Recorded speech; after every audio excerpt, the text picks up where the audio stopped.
Hey everybody, how you doing? It is Friday, April 18th. It is Good Friday. Hope you're having a happy and safe Easter weekend if you do celebrate Easter. So, it's been a long time since I made videos. I'm still not monetized, still not sponsored. I probably never will be. This is going to be a review of the AK Interactive Playmarkers. I've got a lot of questions about these since I started posting them on various group pages on Facebook, more specifically on BattleTech pages. And yes, these are oversized prints. I did oversized print them. Excuse me. So I'm gonna give you my thoughts on them. I did order them April 1st, the day that they launched. I got them by April 4th, so it was 3-day shipping from Spain.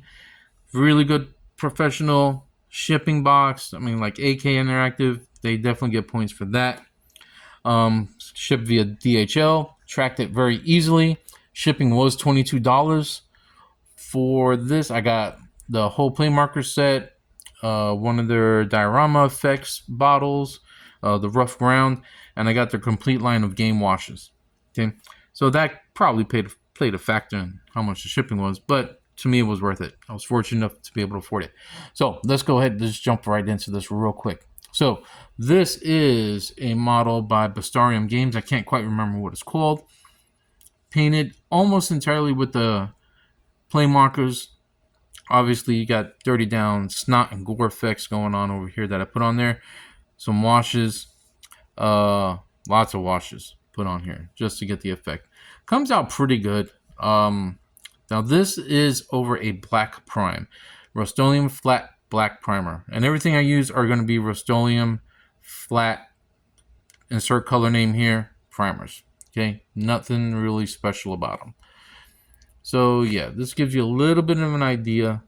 I'm going to show you some colors here that I've used. I've not used all of them, but let's go over this. The one that a lot of people have been asking about is the yellow because of this BattleTech not Shockwave custom. I honestly can't remember who did it. You can find it on the purple page if you know what I'm talking about. Yellow's really impressive. One coat, well, two coats. I should say two coats. Let me correct myself. I don't want to lie to you. This is over two coats over white, flat white primer. Goes on pretty good. Paintbrush is already loaded. I haven't used this thing in like 4 days. Okay, like literally, I did this a couple days ago. Haven't done it. And it's still wet. You can still use it. Don't have to do anything. Nice precision there. Of course, if you use the whole side of it, you get like that. So on and so forth. Black and gray. You know, it's a really nice yellow. I mean, it's really, really bright. A lot lighter than what I would like, but, you know, I'm going to end up dirtying this up anyway. So, yeah, let's go over some things real quick. All right, I'm going to put this yellow away. I'm actually, and I excuse the shaky cam, I'm going to use a pen. I have not, a marker I haven't used yet. So this is the play marker, light green. I'm going to go over this one, because this is going to end up being an acid storm and not transformer. So what they tell you is you don't have to shake them in order to get the paint going. I've tried both. I haven't seen a real difference. Let me move this out of the way here. Really haven't seen a difference in how the paint comes out. So one thing you want to know real quick. I hope this shows up on camera over here. I'll probably do this. All right, so this has a cap right here. Now you see this square here? Most of the times when you see that on a plastic cap, you want to rip it off. Don't rip it off. It just pops out like this. And this is how you're going to load the paint. So we're going to put this aside over here. Paintbrush. Obviously, I haven't used it yet. It's really hard. And it is more like a pen.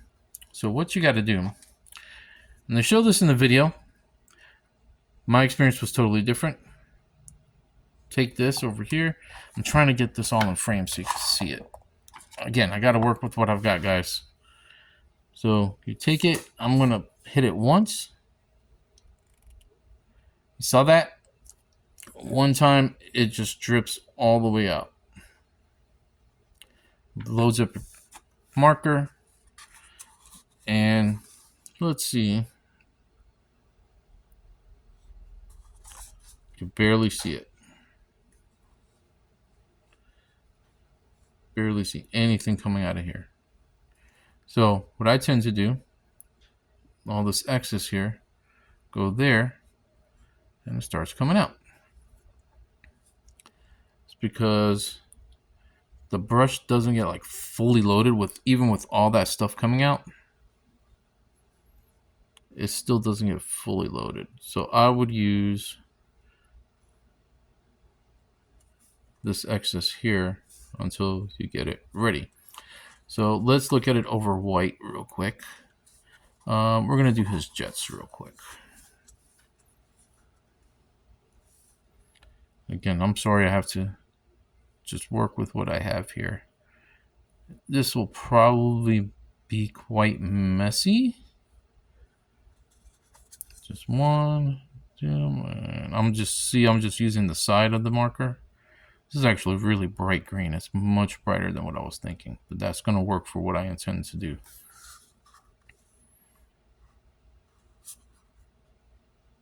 There you go. You want to do edging, edge highlights. Not sure if you can see that. There we go.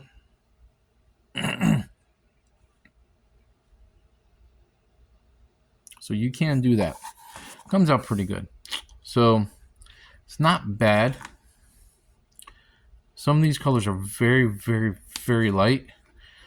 Like I said, this, once you cap it off, now I'll put that other cap back on there because you might have a tendency to do that. But once you put this cap on here, make sure it snaps in. Here, that brush is going to stay wet for a while. Like I said, down on yellow, I've had it for 4 days, no problem. The green, this green is a lot brighter than what I thought, but it looks cool. So we're going to put that over here. Now we're going to add a gray. Again, this is Rust-Oleum flat gray. Okay. And I'm going to go over here.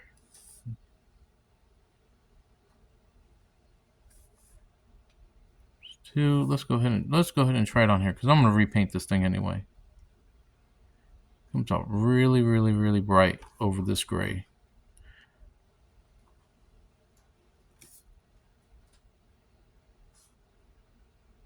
Like I said, this is going to be a very messy application because of the way I have my camera set up.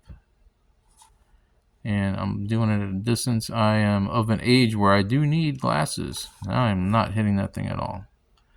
I need magnifiers just to see this thing. But yeah, I think you get the picture. All right. So we got lucky with that one. This has not been my typical experience with these. So let's get the red out. When you do them over black, and I wish I had another black. You know what? Hold on 1 second. All right, I'm back. I've got another model by Bastarium Games. Primed in black. Forgot I had it here.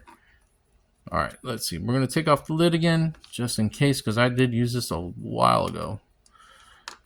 Let's just go ahead on the base real quick. Red is still working. Okay, maybe this is not going to work the way I wanted it to work. So let's see. Let's try this over here.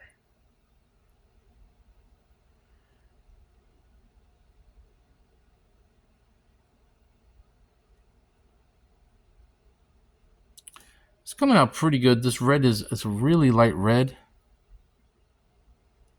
Like I said, I'm going to repaint this anyway. This is just for testing.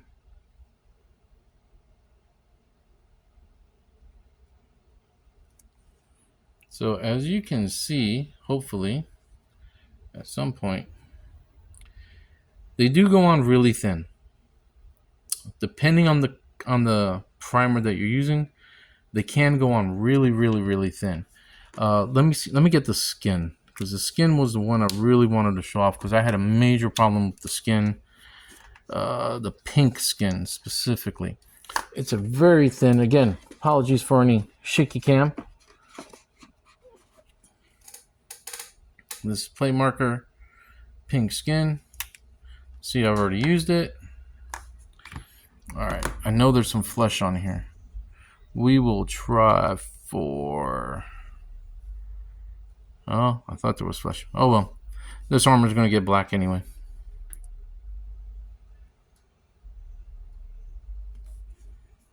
And as you can see there, it goes on really thin. The color is actually way better than the first time I used it. You don't want to do 2 coats at a time. You know, one after another.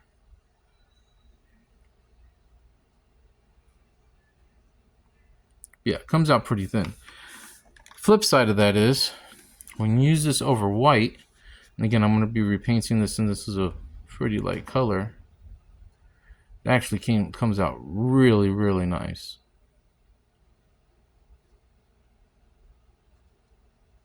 And look, like you can't hardly tell it's there. Came out really, really nice. I'm actually surprised. But again, first time I tried it was on this bad boy over here, on this piece of leathery flesh that's supposed to be on the back. And I had to do a couple coats of this, then Gilliam Flesh wash and Reichland Earth Shade wash. It just wasn't happening. So I ended up having to repaint the whole thing.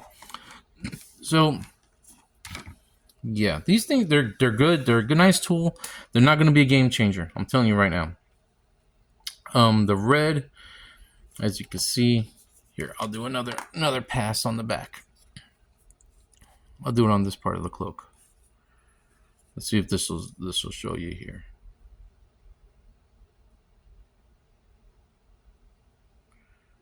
It comes up darker on the black prime. You see, it's thin. It's really, really thin. They do dry rather quickly. I will give them that. So let's try this one more time over here. So you can do shading on here if you want.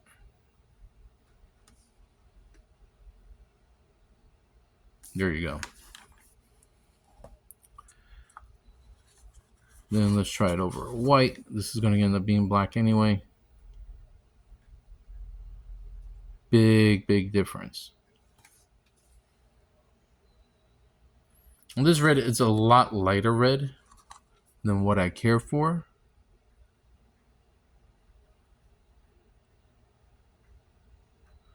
I was hoping more of like a darker red, like a Marlboro red. But it is what it is. Let's try it on this bad boy here. Right there. Much more muted.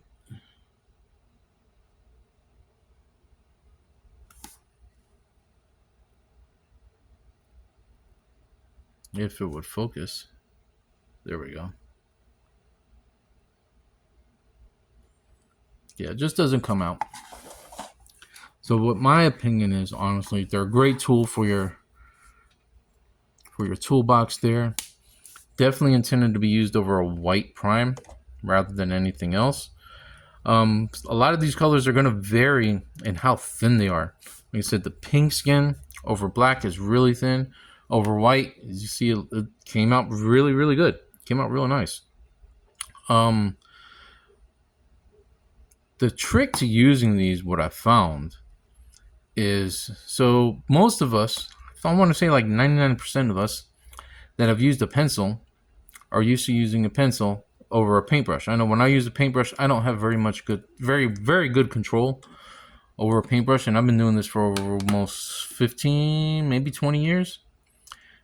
However, with the marker, I have found I have a lot more control because it feels more natural, if that makes any sense. Because, you know, I'm using a pen. I've been using pen and pencil since I was, in grade school? Like 3 or 4 years old, and I'm almost 50 now. So there's that advantage there. The cost, like I said, I got it when it first launched. I know U.S. sellers are already increasing the prices on them. One person mentioned is $22 shipping for a 6-pack. Unless you're ordering it from Spain or somewhere else, it shouldn't cost that much because these things are like super light. Like I said, I spent $22 on this and all the washes and one of their diorama terrain bottles, the big bottles. One of those bottles, not the muddy ground. It's actually underneath the muddy ground. It's the rough earth, but that size bottle, you know what size bottle that is. So yeah, do I recommend them? Yes. Do I recommend them as a game changer? No. Except for the yellow. The yellow's freaking awesome. I love the yellow. The yellow's like so easy to use. All right, so that's just my thoughts. If you got any other questions, let me know. Give me a holler. If you don't like the video, let me know. It's fine. I'm not going to hurt my feelings. I hope you all have a good one. Safe weekend. Remember, the judge comes back on... Actually, if you're in the U.S., most judges don't come back till Tuesday because Monday's a federal holiday too. It's Easter Monday. All right. Take it easy, guys. Hope you enjoy. Probably make more videos later. Take it easy.